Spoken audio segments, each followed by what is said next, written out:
The Lost and Found season continues next week with the first showing on network television of two little-known short films by Alfred Hitchcock, made for the British government during the Second World War. The double bill begins with Bon Voyage on Saturday at 11:45. Next on BBC2, Moviedrome with Robert Aldridge's Kiss Me Deadly. Fridays on BBC2. Time for some decent chat. Parkinson, Aspel, Frost, Wogan, Honeyford, Ross, Dimbleby, Lawley, Bragg, Titchmarsh, Diamond, Partridge.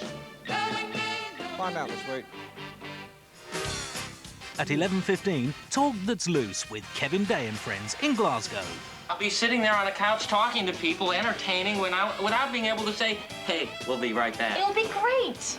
11:45 is party time at Larry's place. I am an animal. I'm an animal. I'm an animal. Friday night on BBC2.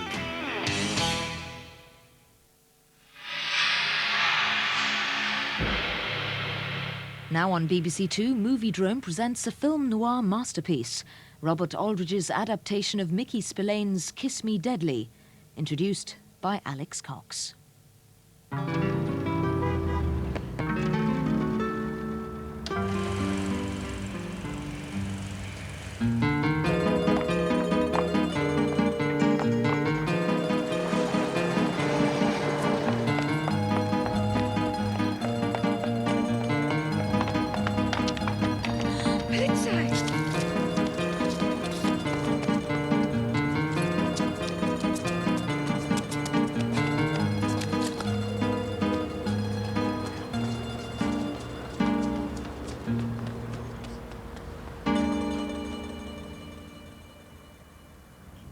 Tonight we present the ultimate Moviedrome movie, a film that best embodies all the qualities that enable films to ascend to Moviedrome status, Robert Aldrich's Kiss Me Deadly, made in 1955.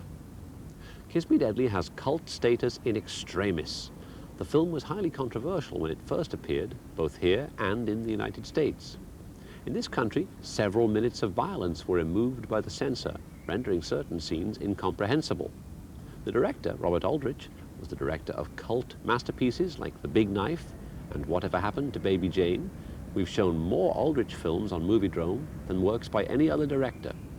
The script, by A.I. Bizerides, was based on a novel by Mickey Spillane, creator of the patriotic sadist private eye, Mike Hammer. Such was his identification with his creation that Spillane actually played the role of Mike Hammer in The Girl Hunters. Kiss Me Deadly is violent. And unlike many films made after it, it still retains the power to shock us, to make us feel uncomfortable. I really didn't think that Bender would the round during the latter part. We have the usually callous stop it. Referee Gilman of Bender's eyes, seeking the telltale. There's more than one horrible murder, and the character of Mike Hammer, chillingly underplayed by Ralph Meeker, is particularly nasty. Cowardly, manipulative, stupid, a bully, always lagging behind, getting in fights, doggedly trudging forward, beating up old men, music lovers, snooty concierges. Mike Hammer is the perfect anti-hero for Aldrich's cynical film noir thriller. Mike really has no idea what he's looking for. He only knows it's worth a lot of money, and he's after it, by gad, no matter what the consequences. I hear you're a friend of Nicholas Raimondo. Raimondo? Yeah, that's right, Raimondo. I know nothing. Nothing! It's quite a stack of records you got here. Oh, yes. Hey, Caruso's Pagliacci. Caruso Pagliacci, il maestro. That's a collector's item. A collector's item, yeah. What's at stake here in Mike's big adventure is stolen, fissionable nuclear material, which is about as modern a MacGuffin as one could wish for. In fact, nobody knows what they're looking for. They just want money.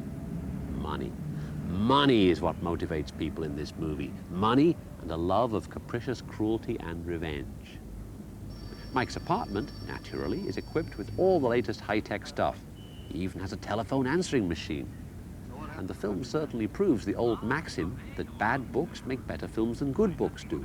To wit, the existence of at least 6 features based on the pulp fiction of dubious Jim Thompson, as against only 3 based on Dashiell Hammett's literary detective tales.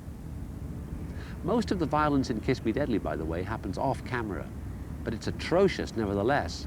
And by the end of the film, this viewer actually starts enjoying Mike Hammer's automatic resort to strong-arm tactics, forcing the old gentleman to part with his key and wiping the smile off the face of the desk clerk.